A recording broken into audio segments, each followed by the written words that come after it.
Jadi yang pertama tentang memilih pemimpin. Kewajiban terhadap budaya memilih pemimpin yang memenuhi syarat negeri agama. Yang pertama syarat haji merdeka, kemudian daripada miana keluarga Said daripada Said, karena itu keluarga Rasulullah daripada keturunan Quraisy.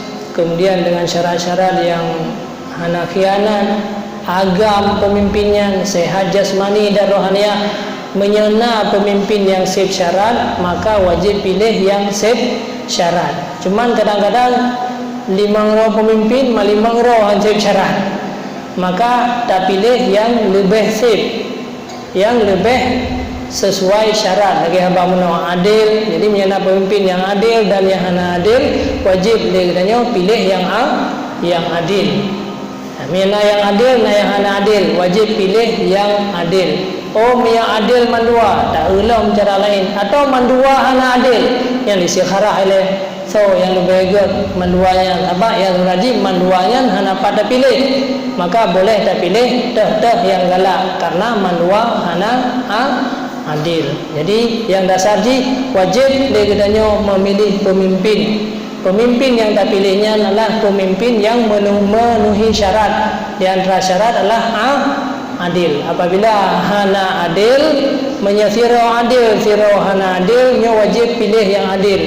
Menyaman dua hana adil, maka istikharahlah. Istikharah. Tanyalah bak gurai-gurai katanya yang lebih mengerti. So tak pilih di antara dua roh calon pemimpin. Ada kalan puman dua hana adil, na 5 roh, man 5 hana adil. Tapi di antara 5 rohnya na yang adil hana katanya.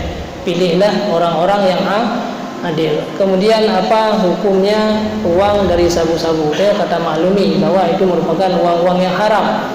Jadi lagi hamba menurut tuan begah memang orang yang lezat dia katanya pada pajuh harta yang hasil daripada sabu-sabu, harta mewah, kehidupan mewah, harta tele, harta senang, keluarga senang menikmati, tapi pada tubuh ada yang sihat. Lagi orang yang tinggi darah pajuh siap kameng, tapi efek dia akan menjadi malapetaka besar. Jadi hukumnya adalah haram. Harta yang dihasilkan daripada haram, kemudian keturunan budaya juga pajuh yang haram.